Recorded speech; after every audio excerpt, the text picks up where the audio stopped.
Hello everyone, मैं आप सभी का अपने यूट्यूब चैनल में स्वागत करता हूं और आज की इस वीडियो में हम पार्टनरशिप एक्ट को आगे बढ़ाते हुए सेक्शन 28 पढ़ेंगे जो डील करता है डॉक्ट्रिन ऑफ होल्डिंग आउट से। और यही सेक्शन डील करता है डॉक्ट्रिन ऑफ एस्टॉपल या partner by law of estoppel से। तो क्वेश्चन किसी भी तरीके से आ सकता है, या डायरेक्ट आ जाए डॉक्ट्रिन ऑफ होल्डिंग आउट तो भी हमने यही लिखना है जो आज हम डिस्कस करेंगे, या क्वेश्चन आ जाए partner by estoppel, doctrine of estoppel, तो भी यही क्वेश्चन लिखना है आपने। तो आइए दोस्तों वीडियो शुरू करते हैं। वीडियो शुरू करने से पहले आप सभी से रिक्वेस्ट है कि अगर आप चैनल पे नए हैं, पहली बार हमारी वीडियो देख रहे हैं, तो प्लीज़ चैनल को सब्सक्राइब करना मत भूलिएगा। और साथ ही साथ वीडियो अच्छी लगे तो लाइक जरूर करना, रिक्वेस्ट करता हूँ आपसे एक लाइक कर दिया करें। लाइक करने में कोई दिक्कत नहीं आएगी, बस आपने लाइक के बटन के ऊपर क्लिक करना है, कोई पैसा नहीं लगेगा आपका, तो प्लीज़ लाइक जरूर करें। तो आइए दोस्तों आज की वीडियो शुरू करते हैं।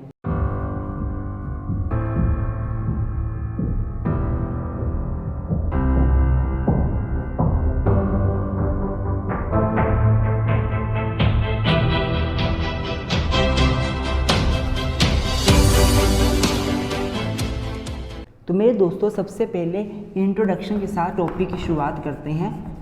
अगर मैं प्रिंसिपल ऑफ होल्डिंग आउट की बात करूं या डॉक्ट्रिन ऑफ होल्डिंग आउट की बात करूं, तो हम सभी को पता है कि पार्टनरशिप फर्म में it is based on the principle of agency. Principle of agency के ऊपर बेस करती है फर्म। सेक्शन 18 यही बोलता है। सेक्शन 18 क्या बोलता है कि पार्टनरशिप फर्म में म्यूचुअल एजेंसी होती है। म्यूचुअल एजेंसी का मतलब क्या है, जितने भी पार्टनर हैं वो सारे प्रिंसिपल हैं, वो सारे पार्टनर एजेंट भी हैं। फॉर एग्जांपल एक फर्म में ए बी सी 3 पार्टनर हैं, तो तीनों ही एजेंट माने जाएंगे, तीनों ही प्रिंसिपल माने जाएंगे। अगर ए एजेंट है तो बी सी प्रिंसिपल माने जाएंगे, अर्थात ए के काम के लिए बी सी लायबल होंगे। अगर बी एजेंट है तो सी ए प्रिंसिपल माने जाएंगे, अगर सी एजेंट है तो ए बी प्रिंसिपल। वैसे ही मतलब किसी तरीके से ले लो आप, अगर कोई एक पार्टनर एजेंट है तो बाकी प्रिंसिपल, अगर कोई एक प्रिंसिपल है तो बाकी एजेंट। तो यहाँ पे म्यूचुअल एजेंसी पाई जाती है। एजेंसी में क्या होता है, एजेंट के काम के लिए प्रिंसिपल लायबल होता है, अर्थात पार्टनरशिप में क्या होता है, एक पार्टनर के काम के लिए दूसरे पार्टनर्स लायबल होते हैं। अब मेरे दोस्तों मेन जो मैंने आपको बताना है अभी, वो ये बताना है कि फर्म का पार्टनर बना कैसे जाता है, एक पर्सन फर्म का पार्टनर कैसे बनता है। तो पार्टनरशिप कभी भी स्टेटस से अराइज नहीं होती। अगर मैं सेक्शन 5 की बात करूं, सेक्शन 5 की, तो सेक्शन 5 पार्टनरशिप एक्ट का ये बोलता है कि partnership arises out of an agreement. Partnership कैसे अराइज होती है, एक एग्रीमेंट से। एग्रीमेंट से ही पार्टनरशिप बनती है, अर्थात not by status, not by status. इसका मतलब क्या हो मेरे दोस्तों कि एक पर्सन फर्म का पार्टनर तभी बनता है जब वो फर्म का जो एग्रीमेंट है, पार्टनरशिप डीड है, उस पर अपने सिग्नेचर करे, उसमें लिखी टर्म्स को माने। अगर ए बी सी 3 पार्टनर्स बने हैं तो वो तब पार्टनर्स बने क्योंकि उन्होंने एग्रीमेंट पे साइन किया है। अगर डी पर्सन कोई और है, वो भी फर्म का पार्टनर बनना चाहता है ए बी सी वाली फर्म का, तो डी को भी एग्रीमेंट में साइन करना पड़ेगा। बिना एग्रीमेंट के कोई भी पर्सन पार्टनर नहीं बन सकता। लेकिन मेरे दोस्तों अगर मैं डॉक्ट्रिन ऑफ होल्डिंग आउट की बात करूं, डॉक्ट्रिन ऑफ होल्डिंग आउट की बात करूं या पार्टनर बाय होल्डिंग आउट की बात करूं, तो ये जो चीज़ है ये एक्सेप्शन है इस जनरल रूल की। जनरल रूल क्या था कि एक पर्सन पार्टनर तभी बनेगा जब वो एग्रीमेंट पे साइन करे। लेकिन कभी कभी कुछ एक पर्सन ऐसे होते हैं जो किसी एग्रीमेंट में एंटर नहीं होते, एग्रीमेंट में साइन नहीं करते, पार्टनरशिप डीड में साइन नहीं करते, फिर भी लॉ उनको पार्टनर मान लेता है और उनके ऊपर लाइबिलिटी आ जाती है फर्म की। 3 पर्सन की फर्म है, डी पर्सन पार्टनर नहीं है ना, उसने एग्रीमेंट में एंटर किया, फिर भी कभी कभी कुछ ऐसे केसेस होते हैं जिसमें डी को पार्टनर मान लिया जाएगा और कल को फर्म की लाइबिलिटी जो होगी उसके लिए डी भी लाइबल होगा। डी को सेम पैसे पे करने पड़ेंगे फर्म के बिहाफ में, डी के ऊपर सारी लाइबिलिटी भी थोपी जा सकती है। क्यों? क्योंकि डी को पार्टनर माना जा सकता है by doctrine of holding out. तो डॉक्ट्रिन ऑफ होल्डिंग आउट क्या होती है अच्छे से पढ़ेंगे, आपने टेंशन बिल्कुल नहीं लेनी है, वीडियो पूरी देखनी है मेरे दोस्तों। वीडियो समझ आ रही है थोड़ी सी भी तो लाइक कर दें। तो अब हम जानेंगे कि होल्डिंग आउट होती क्या है और होल्डिंग आउट डॉक्ट्रिन के कारण बंदा जो एग्रीमेंट में एंटर ना हो वो भी पार्टनर कैसे बन जाता है। तो आइए आगे चलते हैं, डिस्कस करते हैं what is doctrine of holding out. तो मेरे दोस्तों अगर मैं बात करूं what is doctrine of holding out, तो holding out doctrine estoppel doctrine के ऊपर बेस करने वाली एक डॉक्ट्रिन है, जिसका मतलब क्या होता है, what is doctrine of holding out, it is that doctrine according to which, जिसके अनुसार एक पर्सन जो फर्म का पार्टनर नहीं है उसको फर्म का पार्टनर मान लिया जाता है if that person represents himself as the partner of the firm और knowingly allow himself to be represented by someone else to be the partner of the firm. क्या बोल रहा हूँ मैं आपको, अगर कोई एक पर्सन है वो अपने आप को फर्म का पार्टनर रिप्रेजेंट करता है या दूसरा ही करता है, वो ही एलोज, वो किसी को एलो करता है to represent him as a partner of the firm, allow to be represented him as a partner of the firm, as a partner of the firm. तो ऐसा पर्सन जो अपने आप को रिप्रेजेंट कर रहा था फर्म का पार्टनर या अपने आप को रिप्रेजेंट करने के लिए एलो कर रहा किसी को, या तो खुद रिप्रेजेंट कर रहा मैं फर्म का पार्टनर हूँ या किसी को अपने आप को रिप्रेजेंट करने का मौका दे रहा था कि मैं फर्म का पार्टनर हूँ, तो ऐसे पर्सन को फर्म का पार्टनर मान लिया जाएगा by the principle of holding out, out. क्या बोल रहा हूँ मैं आपको, but is holding out is that principle under the partnership act according to which one person who is not the member of the partnership firm, who is not the partner, who has not entered into the agreement of the firm, but he either represent himself as the partner of the firm or allow somebody to represent him as the partner of firm, या तो खुद अपने आप को firm का partner represent करता है नहीं पर रिप्रेजेंट कर रहा है मैं तो फर्म का पार्टनर हूँ, या किसी दूसरे को फर्म का पार्टनर रिप्रेजेंट करने के लिए अपने आप को एलो कर रहा है कि तू मुझे फर्म का पार्टनर शो कर दे, कोई दिक्कत नहीं, तो कल को उसको फर्म का पार्टनर मान लिया जाएगा because of the doctrine of estoppel, doctrine of holding out. मैं एग्जाम्पल देता हूँ आपको बच्चों, एग्जाम्पल दे रहा हूँ, ध्यान सुनना। ABC 3 लोगों की फर्म है अपनी, इन तीनों की फर्म है और एक डी है यहाँ पे खड़ा।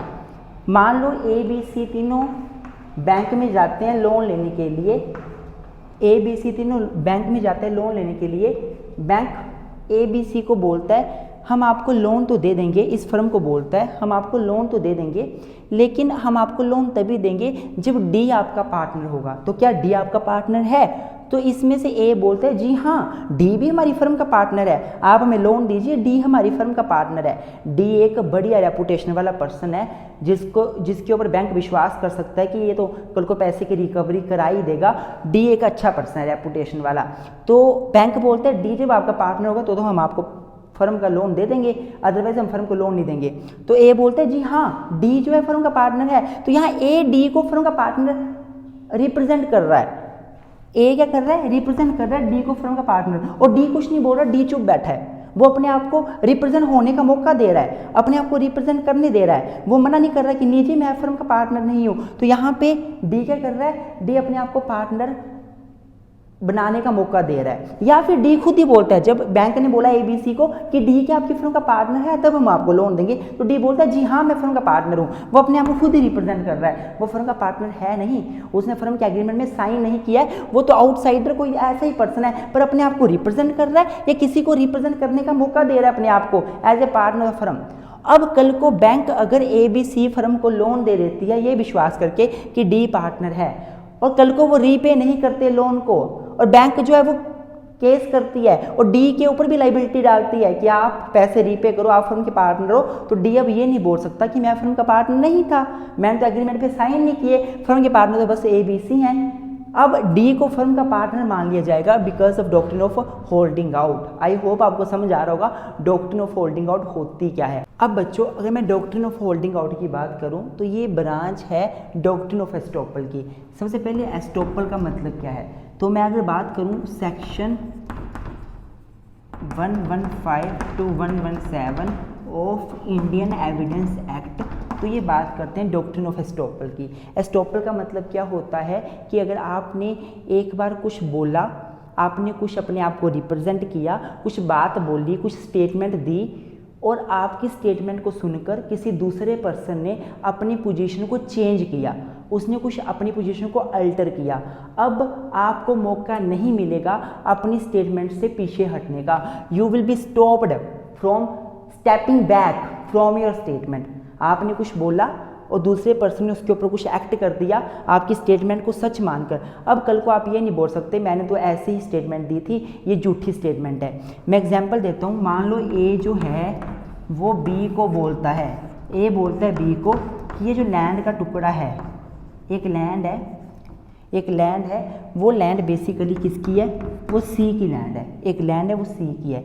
लेकिन ए बी को बोलता है कि ये लैंड मेरी लैंड है, ये लैंड मेरी है, मैं तुझे बेच दूंगा, मेरे लिए तो 10 लाख रुपया ले आ, 10 लाख रुपया अरेंज कर ले और तुझे मैं ये लैंड बेच दूंगा। लैंड है किसकी, सी की, ए की नहीं है। पर ए क्या बोल रहा है, मैं लैंड का ओनर हूँ और मैं तुझे लैंड बेच दूंगा 10 लाख रुपए में। बी बेचारा जाता है 10 लाख रुपया अरेंज कर लेता है, वो अपने गहने भी बेच देता है, उसके पास कुछ ज्वेलरी है अपनी वाइफ की उसको भी बेच देता है, कुछ उधार लेता है, वो 10 लाख रुपया अरेंज कर लेता है। जब तक वो 10 लाख रुपए अरेंज करता है, इतने में क्या होता है, जो सी होता है वो मर जाता है, सी मर जाता है और लैंड ऑटोमेटिकली ए के नाम पर आ जाती है, क्योंकि सी ए का फादर होता है। सी क्या होता है, ए का फादर होता है। मैं क्या बोल रहा हूँ, ए बी को बोलता है मैं तुझे लैंड बेच दूंगा, ये लैंड मेरी है। बेसिकली वो लैंड उस टाइम फादर की होती है, सी की होती है। जब फादर मर जाते तो उसकी प्रॉपर्टी उसके बच्चे के नाम हो जाती है। अब बी जो है वो ए के बोलने पर 10 लाख अरेंज कर लेते हैं और ए के पास पहुंच जाता है कि मुझे अब लैंड दीजिए, मैं 10 लाख रुपए ले आया। अब ए को लगता है कि लैंड सच में मेरे पास आ गई है, मैं ओनर हूँ, मैं तो लैंड के ऊपर कुछ अपना बिजनेस शुरू करूँगा, मैंने नहीं बेचनी। और वो बोलता है बी को कि भाई सुन, जब मैंने तुझे बोला था, मैंने झूठ बोला था, वो मेरे फादर की लैंड थी, उस टाइम पर मेरे नाम पर लैंड नहीं थी और मैं ओनर नहीं हूँ, तो लैंड को कैसे बेच सकता हूँ। अब उसके नाम पर आ गई है, पर वो बोल रहा है जिस टाइम मैंने तुझे बोला था उस टाइम तो मैं ओनर था ही नहीं, ये कोई कॉन्ट्रैक्ट नहीं बना। तो कोर्ट बोलेगा यहाँ पे ए को कि तूने कुछ गलत स्टेटमेंट दी, उसकी वजह से बी ने अपनी पोजीशन को अल्टर किया, बी ने पैसे इकट्ठे किए। अब आप अपनी स्टेटमेंट से पीछे नहीं हट सकते, अब आपको ये लैंड इसको बेचनी ही पड़ेगी, इसको सेल करनी ही पड़ेगी। This is doctrine of estoppel. तो इसी डॉक्ट्रिन ऑफ एस्टॉपल पर ही हमारी doctrine of holding out base करती है। होल्डिंग आउट में क्या होता है, अगर एक पर्सन ने अपने आप को फर्म का पार्टनर रिप्रेजेंट किया या किसी और को अपने फर्म का पार्टनर रिप्रेजेंट करने दिया और रिप्रेजेंट करने की वजह से किसी दूसरे पर्सन ने अपनी पोजीशन अल्टर कर ली, अब कल को वो ये नहीं बोल सकता कि मैं तो फर्म का पार्टनर था ही नहीं। He will be deemed as a partner of the firm by doctrine of the holding out. तो मेरे दोस्तों एक बार आपको बता देता हूँ यहाँ क्या लिखा हुआ है कि doctrine of holding out is the branch of law of estoppel. According to the law of estoppel, if a person by his representation induce another person to do some act which he would not have done otherwise. अगर एक person अपने आप को represent करके दूसरे को कुछ काम करने को बोलता है, जो पर्सन दूसरा कभी वैसे काम नहीं करता, पर अब एक पर्सन अपने आप को रिप्रेजेंट कर रहा है तो दूसरा पर्सन अपनी पोजीशन को अल्टर कर रहा है, then the person making the representation is not allowed to deny that he asserted earlier. तो बाद में वो उसने जो ही बोला वो उससे मुकर नहीं सकता। जैसे कि मैंने आपको एग्जांपल दिया लैंड वाला कि उसने लैंड मेरी है ये बोल के दूसरे को बोला तुम पैसे इकट्ठे करो, उसने पैसे इकट्ठे कर लिए, अब वो मुकर नहीं सकता अपनी बात से, पीछे स्टेप बैक नहीं कर सकता। तो इसी डॉक्ट्रिन ऑफ एस्टॉपल जिसकी बात सेक्शन 115 से 117 इंडियन एविडेंस एक्ट में करी गई है, 1872 का एक्ट है, इसी डॉक्ट्रिन के ऊपर ये doctrine of holding out base करती है। अब मेरे दोस्तों इसेंशियल्स देख लेते हैं, डॉक्ट्रिन ऑफ होल्डिंग आउट के इसेंशियल्स क्या होते हैं। तो अब मेरे दोस्तों अगर मैं डॉक्ट्रिन ऑफ होल्डिंग आउट के इसेंशियल्स की बात करूं, दो इसेंशियल्स यहाँ पे निकल के सामने आते हैं। पहला है कि person sought to be made liable under this doctrine of holding out either represent और knowingly permitted somebody to represent that he is a partner. सबसे पहले एसेंशियल एलिमेंट क्या है कि एक पर्सन जिसको हमने एज ए पार्टनर लाइबल बनाना है, वो पर्सन या तो खुद अपने आप को फर्म का पार्टनर रिप्रेजेंट करे या किसी और को ये परमिशन दे दे कि वो उसको फर्म का पार्टनर रिप्रेजेंट करे। और दूसरा एसेंशियल एलिमेंट क्या है कि the party who wants to bring the action must have acted in good faith and give credit to firm on such representation कि जो पार्टी उस पार्टनर को, जिस पार्टनर ने अपने आप को रिप्रेजेंट किया एज ए पार्टनर, जो पार्टी उसके ऊपर केस करना चाहती है, उस पार्टी ने गुड फेथ में ये विश्वास उन्हें होना चाहिए कि सच में ये पार्टनर है।